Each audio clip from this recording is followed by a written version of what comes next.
जीत है आप सबके लिए। आज राजस्थान में जितने भी संगठन चल रहे हैं उन सबके लिए जीता जागता उदाहरण है कि इंसान जब ठान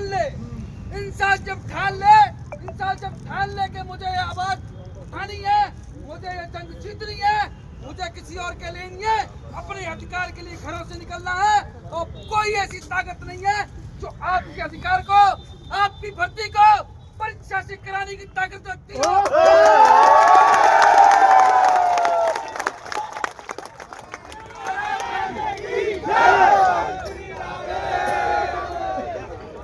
हम वो राजस्थान के संविधान रक्षक कर्मचारी हैं जो राजस्थान की जनता की सेवा करने के लिए अपनी जान की बाजी लगा देते हैं चिकित्सालय में। आज इस सभा में मौजूद वो भी साथी मेरे साथ यहाँ पर बैठे हुए होंगे जिन्होंने कोरोना काल में सीएचसी की सेवाएं दी हैं। आज इस पंडाल में वो भी साथी बैठे हुए हैं तो 7,900 रुपए का अनुदान में राजस्थान के सबसे बड़े चिकित्सालय एसएमएस में चिकित्सा सेवाएं दे रहे हैं। इसके अलावा वो भी साथी बैठे हुए हैं जो विषम से विषम परिस्थितियों में खुद को टूटने नहीं देते, वो 7,900 रुपए में घर का पालन करते हैं। और जब उनके अधिकार की बात आती है तो राजस्थान की सरकार 1965 के नियमों में बदलाव करने का ऐलान करती है।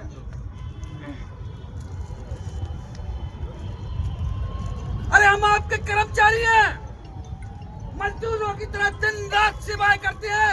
आज हम अपना अधिकार आपसे मांगना चाहते हैं तो आप मुंह मोड़ लेना चाहते हो। राजस्थान की नर्सें इतनी कमजोर नहीं है कि अपने अधिकारों के लिए आवाज तक नहीं उठाने। और आज इस बात का प्रमाण है कि राजधानी जयपुर में हर तरफ सिर्फ आप ही लोगों की चर्चा है।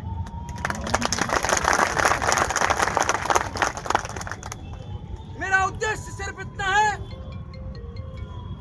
कि जो लड़ता है वो जीतता है, वो अमर हो जाता है। और साथियों, जो डर गया सो मर गया। इस देश को आजाद कराने के लिए जो शहीद इस देश के लिए शहीद हुए थे, अगर उन लोगों ने सोचा था कि अगर हमें बंदूक लग जाएगी या जेल जाना पड़ेगा या फांसी हो जाएगी तो इस देश कभी आजाद नहीं हो पाता। दोस्तों, अब शहीदों के देश में पैदा हुए हो।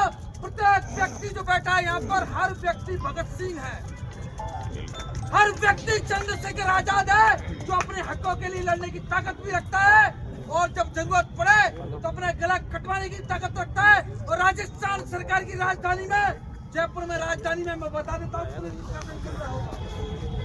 सीआईडी और इन्वेस्टिगेशन ब्यूरो के सभी व्यक्ति सुन रहे होंगे कि अगर संविधान नर्सिस के अधिकारों के साथ हनन हुआ तो राजस्थान राजधानी को जाम करके रख देंगे।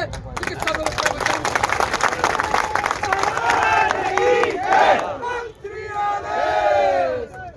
अब मैं मूल बात पर आता हूँ। ये बातों को सिर्फ मैंने इसलिए कही है कि वास्तव में मुझे विश्वास नहीं था,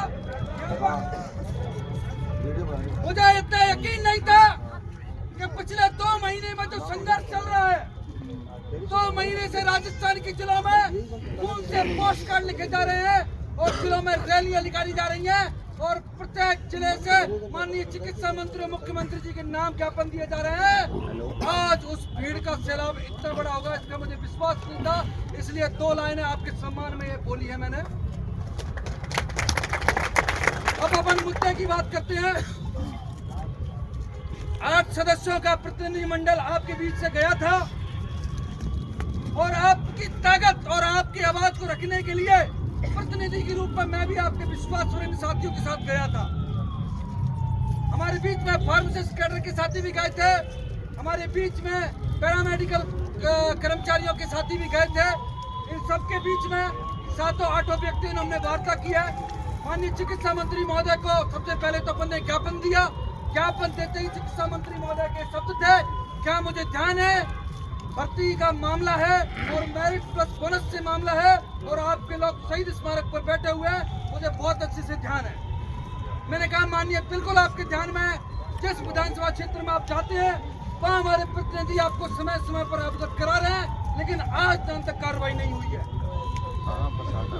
उन्होंने हालांकि मुझे उसी वक्त ये बोला, आप मेरी आवाज रिकॉर्ड कर लेना, मंत्री से तो वापस भी मिल लेंगे, कि आपने इसी वक्त मुझे बोला था कि मैं कल ही इस मैटर को दिखवाता हूँ, मैं कल ही इस मैटर को दिखवा देता हूँ।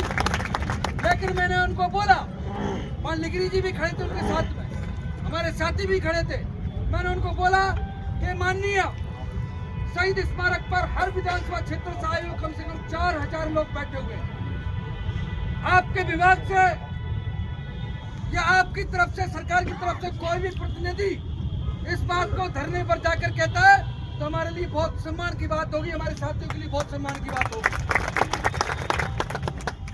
हालांकि उन्होंने इस बात पर अपनी सहमति नहीं दी और इतनी वार्ता के बाद हमारी वार्ता खत्म हो जाती है, उसके बाद हम लोग चले जाते हैं, क्योंकि हम लगातार 3 घंटे तक अंदर थे। सदन 6:15 तक चलता रहा। माननीय मुख्यमंत्री जी का उद्घोष 4:15 बजे स्टार्ट हुआ, 6:15 बजे खत्म हुआ, 6:15 बजे के बाद ही वार्ता हो पाई। ये जो वार्ता का निष्कर्ष है, मेरा कहने का मतलब इस टोटल ओवर वार्ता का निष्कर्ष है कि माननीय चिकित्सा मंत्री जी को आपकी बात मेरिट प्लस बोनस से करने की, आपकी भर्ती की मांग मेरिट प्लस बोनस से करने की, एवं आपकी संख्या की मांग, जो आपकी संख्या अभी धरने पर बैठी है, इसकी उनको पल पल की सूचना है, उनके ध्यान में अब आता है कि अब अपन को आगे क्या निर्णय लेना है। अब तक की जो वार्ता हुई है, अब तक का जो संघर्ष हुआ है, उस हिसाब से आप कितने लोग इस वार्ता से संतुष्ट हैं और कितने लोग संतुष्ट नहीं हैं, और संतुष्ट नहीं है तो क्या इस आंदोलन को, आज के इस धरने को कहां तक, किस सीमा तक अपन को ले जाना होगा, या किस उद्देश्य के लिए अपन को लड़ना होगा। ये जो सुना मेरी बात सुना, अशांत मत करना, पूरी बात खत्म हो जाती है, उसके बाद आप सब बोल सकते हैं। वार्ता मैंने बता दी, आज की शाम आपकी हो चुकी है। अब आप लोगों को निर्णय लेना है। निर्णय गिरीश शर्मा जी नहीं लेंगे, या अभिषेक शर्मा जी नहीं लेंगे, या रितेश जी नहीं लेंगे, या जो भी साथी यहाँ पर कतारबद्ध बैठे हुए हैं मेरे पीछे आगे, इनमें से कोई एक व्यक्ति, कोई जिले का व्यक्ति, कोई जिलाध्यक्ष या कोई संयोजक निर्णय नहीं लेगा। निर्णय वो इसलिए नहीं लेगा कि कोई भी निर्णय जो आपकी आवाज को कम करता है, आपके संघर्ष को कम करता है, या आपकी संघर्ष को दबाने का काम करता है, ऐसा निर्णय हम कतई नहीं लेंगे। हम वो निर्णय लेंगे जिसमें आप सबकी सहमति हो। आप सबकी जो सहमति होगी, हम अंतिम वो व्यक्ति है, इस कतार में जो खड़े व्यक्ति अंतिम वो व्यक्ति है। जब आप सब लोग यहाँ से चले जाओगे तब हम लास्ट में जाएंगे। जब तक आप सब बैठे रहोगे हम तक यहीं बैठे। अब मेरी बात सुन लो, पहले मेरी बात सुन लेना, मैंने अपनी बात कह दी। अब जिलों से जो लोग आए हुए हैं, या जो ट्रेन से या किसी चीज से आए थे, वो जा चुके हैं। अब जिले वाले कितने लोग हैं जो सक्षम जिले के जो मजदूर व्यक्ति हैं, मैं चाहूंगा कि जो जिलाध्यक्ष है या जिम्मेदार व्यक्ति है, प्रत्येक संभाग से, प्रत्येक जिले से जो भी व्यक्ति आए हैं वो यहाँ पर आ जाए। उनके साथ संघर्ष समिति के प्रमुख सदस्य वार्ता करेंगे, फिर आगे का निर्णय लेंगे। ठीक है? ठीक है।